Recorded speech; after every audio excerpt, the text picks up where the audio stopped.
अरे अपनी मस्जिद में हमारे हनुमान चालीसा उत्तराखंड वासियों का बेहद अपमान है, और सिर्फ उत्तराखंड वासियों का नहीं, यह हम हिंदू आदमी जो हमारे मजहब को नहीं मानता को गौकसी करने वालों को हम अपने धार्मिक प्लेस केरला से गायब हो गए, आप जम्मू कश्मीर से गायब हो गए, रोज आप कट रहे हैं, बंगाल में कट रहे हैं, आसाम में कट रहे हैं, फिर भी आंख नहीं खुल रहा आपका कि कलाकार का कोई धर्म नहीं होता। पत्रकार महोदय, अभी आपने कहा कि कलाकार की कोई जाति नहीं होती, कलाकार का कोई विचारधारा मर गई है क्या? कुंजापुरी माता रानी का केंद्र है जहाँ पर पूजा पाठ होता है, तो वहाँ पे सूफी गाय के किसी हिंदू लड़की को ये लोग ले आते हैं तो उसे काट के देते हैं। अच्छा संबंध बनाने की जरूरत नहीं है, जो राष्ट्र से प्रेम करता है सिर्फ उसी से दो टूक में ही उसको। जिला प्रशासन से कहता हूँ कि कहीं ना कहीं से किसी न किसी मार्ग से ये कलाकार तो जाएगा ही। मैं ऋषिकेश के नटराज में हूँ और आप देख सकते हैं यहाँ पे कुछ हिंदू संगठन बजरंग दल, विश्व हिंदू परिषद के कार्यकर्ता यहाँ पर आए।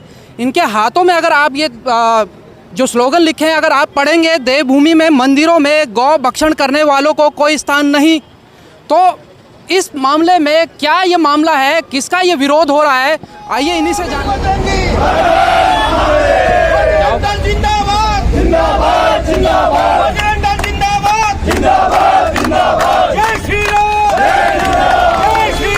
क्या विरोध कर रहे हैं आप? ये गौ भक्षण वाला आपने कोई एक स्लोगन लिखा है। ये जो ये चांद आबकारी है, ये आ रहा है यहाँ पे कुंजापुरी मंदिर पे, हमारे हिंदुत्व के उसमें विरुद्ध में, उसके लिए बहुत नुकसानदायक है। और हम चाहते हैं ये हमारे सभी हिंदुओं को, सबको आना चाहिए आगे। ऐसा नहीं कि सारे संगठन आएंगे, संगठन नहीं, पूरा सबको आना चाहिए, खुल के आना चाहिए। और हमारे पहाड़ में और हमारे 4 धाम यात्रा है, ये सरकार को समझना चाहिए। अगर सरकार इसमें निर्णय नहीं लेती है तो हम इसमें आंदोलन करने के लिए बिल्कुल। श्री राम जय करे वीर बजरंगे। 21 अक्टूबर को यानी 2-3 दिन बाद कुंजापुरी में एक मेले का आयोजन किया जा रहा है, जिसमें एक सूफी जो गायक हैं चांद, उनका यहाँ पे एक प्रोग्राम है। और जो यहाँ पे आप देख सकते हैं जो हिंदू संगठनों से जुड़े कार्यकर्ता हैं, उनका साफ तौर पर कहना है कि हमारे मंदिरों में अगर गैर धर्म के लोगों को बुलाया जाएगा तो ये कतई भी बर्दाश्त नहीं करेंगे। दूसरी बात ये भी अपने आप में सवाल उठता है, क्या उत्तराखंड में कोई गायक नहीं है? हमारी अगर जहाँ सिद्ध पीठ है उन जगहों पर क्या गढ़वाली या फिर अन्य भाषाओं में स्थानीय कलाकार, स्थानीय गायक नहीं मिल पा रहे हैं, जो इस तरीके से बाहर से बुलाए जा रहे हैं? आप लोगों का यही विरोध है? अन्य समुदाय के बंदे को यहाँ पर बुलाया गया है कि जैसे हमारे उत्तराखंड के पवनदीप हैं या कोई और भी अन्य कलाकार हैं, उनको क्यों नहीं बुलाया?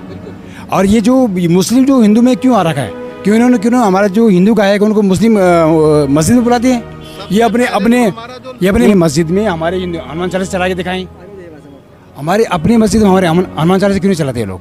देखिए हम लोग सब सोए हुए हैं, इसके लिए सबको जागना पड़ेगा, सबको जागना पड़ेगा। जय श्री राम। जो कि हिंदी भाषी हैं या गढ़वाली भाषी हैं, वो सब यहाँ, मैं कहता हूँ कि वो निःशुल्क आने को तैयार हैं। हम उत्तराखंड वासियों का बेहद अपमान है, और सिर्फ उत्तराखंड वासियों का नहीं, यह हम हिंदुओं का अपमान है। आखिर हम इन्हें अपने सर पर क्यों चढ़ाते हैं?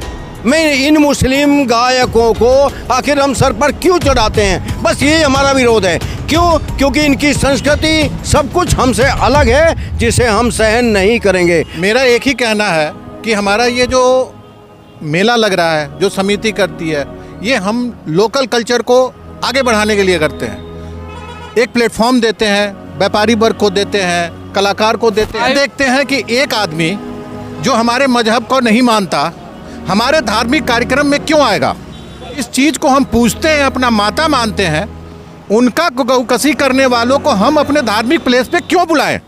बिल्कुल। मैं अभी भी बोल रहा हूँ, ये गलती उनकी नहीं है, ये गलती आयोजन समिति की है, हमारे समाज की है। बिल्कुल। क्या हम इजराइल की तरह जीना चाहते हैं? नहीं, बिल्कुल नहीं, बिल्कुल नहीं। आपको दिख नहीं रहा? अफगानिस्तान से गायब हो गए आप, पाकिस्तान से गायब हो गए, 47 के बाद आप केरला से गायब हो गए, आप जम्मू कश्मीर से गायब हो गए, रोज आप कट रहे हैं, बंगाल में कट रहे हैं, आसाम में कट रहे हैं, फिर भी आंख नहीं खुल रहा आपका। अच्छा, एक चीज़ है, कहा जाता है कि कलाकार का कोई धर्म नहीं होता है, और आपके इस विरोध से पहले जब आपने चर्चाएं की कि हम विरोध जता रहे हैं, कुछ लोगों का ये कहना भी है कि कलाकार का कोई धर्म नहीं होता है, अगर वो आ रहे हैं तो दिक्कत क्या है? दिक्कत कोई नहीं है, लेकिन ऐसा है कि जब हमारे हिंदुओं में इतने बड़े बड़े गायककार हैं, इतने भजन गायककार हैं, तो बाहर से क्यों बुलाया जा रहा है? पहली बात ये, ठीक है, पहली बात ये, हमारे यहाँ प्रीतम भरतवाण जी हैं, नरेंद्र राणा जी हैं और कई हमारे गायक कलाकार हैं जो भजन गायक हैं, उन्हें छोड़ के बाहर वालों को क्यों बुलाया जा रहा है? क्योंकि वो थोड़ा प्रसिद्धि गायक पर कर चुका है, इस मारे उसको जो है यहाँ बुलाया जा रहा है। हम ये सहन नहीं करेंगे, ये हमारी संस्कृति के खिलाफ है, चाहे इसके लिए हमें कुछ भी करना पड़े। जय श्री राम। मैं ये कहना चाहता हूँ कि क्या हमारे लोगों की विचारधारा मर गई है क्या? जब कुंजापुरी माता रानी का केंद्र है जहाँ पर पूजा पाठ होता है, तो वहाँ पे सूफी गायक की आवश्यकता ही नहीं है। वहाँ पे अगर भजन कीर्तन कराना, इतने बड़े जागरण करता है और क्या कहते हैं भजन गायक है, तो हमें किसी और की आवश्यकता नहीं है। हमें सूफी गाने की क्यों आवश्यकता है? हमें कोई आवश्यकता नहीं है सूफी गाने की। हमें तो भजन कराना है, कीर्तन कराना है, इतने अच्छे अच्छे भजन है, हम उनको बुला लेंगे। कन्हैया मित्तल जी को बुला लेंगे। उतना अगर बड़े गायक को बुला रहे तो कन्हैया मित्तल जी को बुला लीजिए ना, इतना दम है तो। कि क्या जरूरत है सूफी गायक को बुलाने की? हाँ, विचारधारा इनकी मर गई है, हिंदुत्व तो चाहते ही नहीं है। देख रहे हैं हर जगह हत्या हो रही है, हर जगह अपहरण हो रहा है। अगर किसी हिंदू लड़की को ये लोग ले आते हैं तो उसे काट के देते हैं। अगर कोई हिंदू किसी मुस्लिम लड़की को लेके आता तो फिर भी हिंदू कटता है। हर जगह तो हिंदू कट रहा है। इनकी विचारधारा मर गई है। मुझे इतना अच्छा संबंध बनाने की ज़रूरत नहीं है। जो राष्ट्र से प्रेम करता है सिर्फ उसी से प्रेम कीजिए, अन्यथा किसी से हमें मतलब रखने की आवश्यकता नहीं है। भारत माता की जय। जय श्री राम।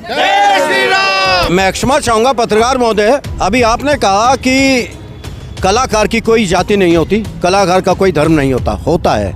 नसीरुद्दीन शाह ने हमारे हिंदू धर्म के बारे में क्या कहा था, शाहरुख खान ने क्या कहा था, आमिर खान ने क्या कहा था। तो क्षमा चाहूँगा कि आप ये ना कहें कि कलाकार का धर्म नहीं होता। ये कुछ लोगों ने कहा है, जी, ये मेरे व्यक्ति ने भी कहा है। नहीं, वो एक ही बात है, वो एक ही बात है। जब उनके मन में हम हिंदुओं के प्रति घृणा है, वे कहते हैं कि भारत रहने लायक नहीं है। कौन कहता है? अरे भारत में तो आज पाकिस्तान से ज्यादा हिंदू मुस्लिम है। वर्ल्ड कप चल रहा है ना? वर्ल्ड कप चल रहा है, बीच ग्राउंड में नमाज पढ़ा जाता है और आप बोलते हैं कि खिलाड़ियों का और इनका धर्म नहीं होता। नसरुद्दीन शाह का बात जब चाचा जी ने शुरू कर दिया तो उन पर एक बात बता देता हूं, जो डॉक्यूमेंट है नवभारत टाइम्स के एक इंटरव्यू में उन्होंने दिया था कि मैं अपने अब से 10 साल पहले कि मैं अपने बच्चों को मुस्लिम धर्म के से दूर रखा हूं। लेकिन उन्होंने ये नहीं बताया। नसरुद्दीन शाह साहब, मैं भी आपसे पूछना चाहता हूं इसी माध्यम से, आपके माध्यम से, आपने ये तो बताया कि मैंने अपने बच्चों को धर्म से दूर रखा हूं, मुस्लिम धर्म से दूर रखा हूं। अच्छा होता ये भी बता देते क्यों रखे हो। बिल्कुल ताकि आपके अंदर की जो सच्चाई थी ना वो आपके मुंह से बाहर आती। लेकिन 10 साल के बाद जब हम हिंदुओं ने उनका फिल्म देखना या उनके उम्र के कारण उनको फिल्म देखना बंद हो गया तो लौट के फिर उसी मदरसे में पहुंच गए। नरेश उनियाल है बजरंग दल से, इनसे भी बात कर लेते हैं। जय श्री राम। जय श्री राम। 2 टूक बोलूँगा। पहले तो जो आयोजन समिति जिस कार्य को कर रही है, ये कार्य का विरोध स्थानीय नरेंद्र नगर के लोगों ने करना था। नरेंद्र नगर के लोग इसका विरोध करें तो ये कार्यक्रम कभी नहीं होगा। अगर ये कार्यक्रम होता है तो इसके बाद ये एक मेरे ख्याल से सरकार फिर एक हर जगह जहाँ जहाँ मेला सरकारी शासन द्वारा चलाया जाता है, जिसकी व्यवस्था की जाती है, वो हर जगह इस तरह के कादरी पादरी लोगों को बुलाते रहेंगे। ये यहाँ से शुरुआत होगी।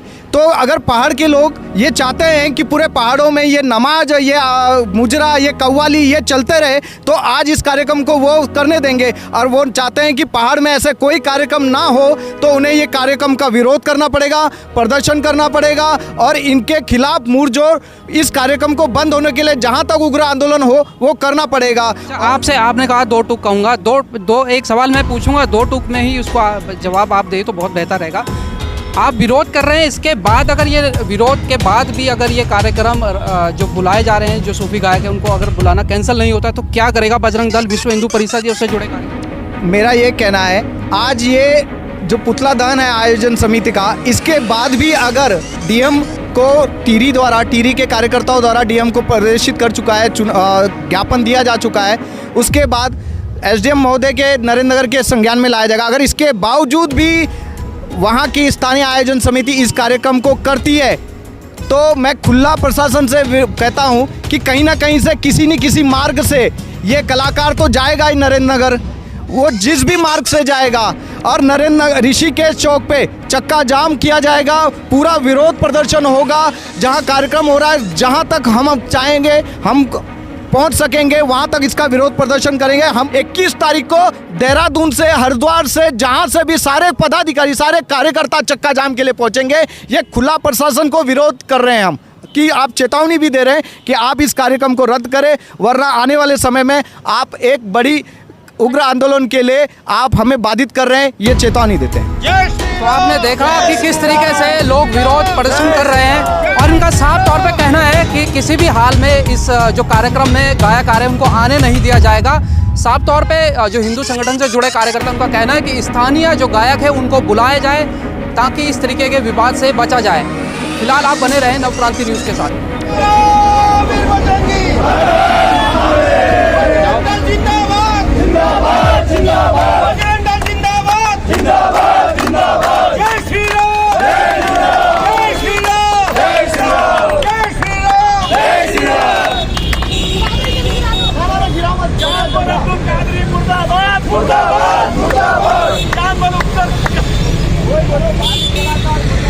बाहरी कलाकार बर्दाश्त नहीं करेंगे, बाहरी व्यक्ति नहीं सहेंगे।